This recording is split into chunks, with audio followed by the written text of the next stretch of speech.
But let's start with Pule Letshwiti-Jones, who is on standby. Pule, it's a closed session, but you are able to talk to us about what the various delegates have been telling you. What have you got on your side?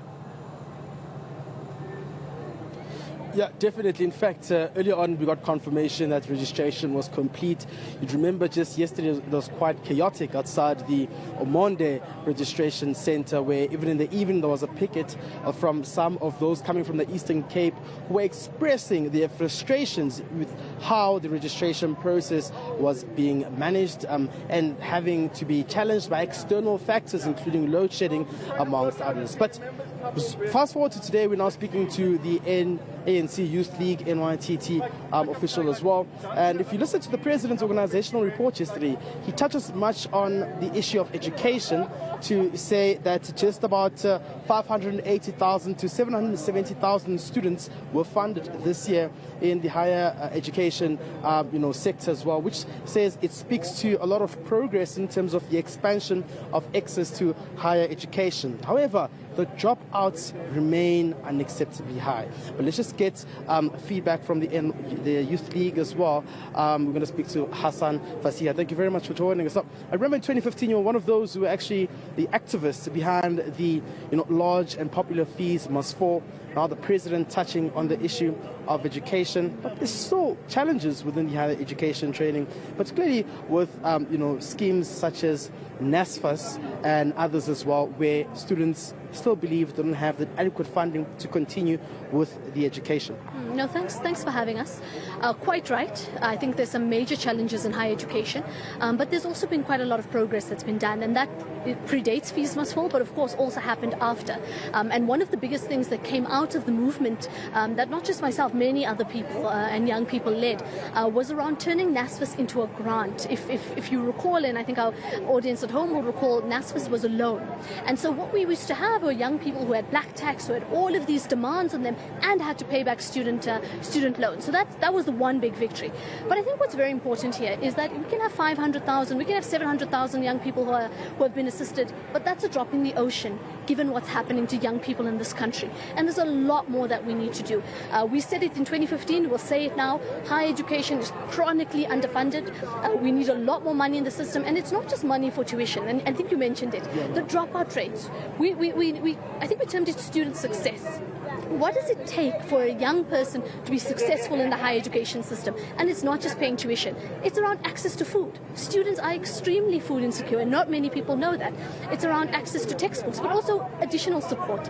A young woman in rural Eastern Cape who's coming to a WITS or a UCT, language is a barrier. So the decolonial element. So there's so much more to the success of higher education than just funding in the tuition field. So that's one thing. But of course we welcome it. It is a step in the right direction, but we're going to be very clear to continue to demand more for the young people of this country.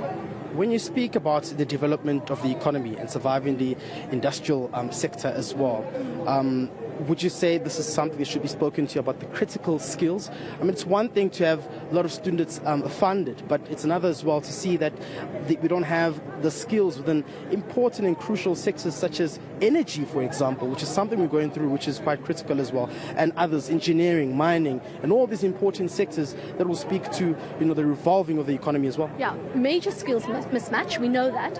The other thing that we need to be doing is funding TVET colleges, our FET colleges for critical skills.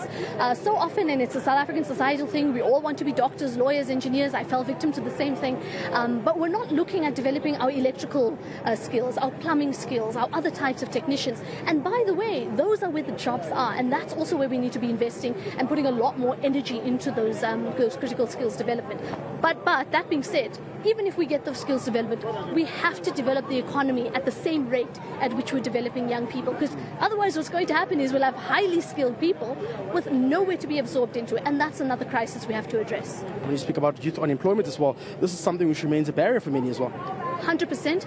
Youth unemployment should be declared a national crisis. We've been very clear as the Youth League and as youth formations on this.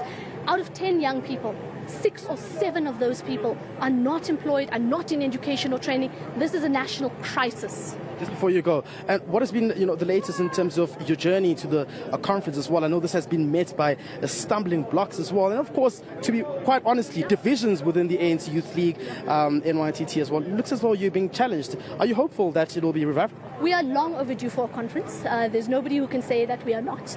I think 2022 brought its own challenges. The ANC had its own elective Congress. All of us had to take a step back. But until we have an elective Congress, we will not have a legitimate youth structure, and that's something that we have to do. Thank you very much for joining us. That's one of the ANC Youth League NYTT members there, joining us and speaking to us in regards to some of the challenges the President spoke about and outlined in his organizational report yesterday, to us, most importantly around the education sector as well, and higher education and training, saying that it was much important that there was progress, but there was still room for improvement. Yeah. All right. Thank you for that, Pule. Pule having a conversation there with Fasia Hassan, just one of the many voices that we've been picking up and just hearing in as far as the various policy interests are concerned.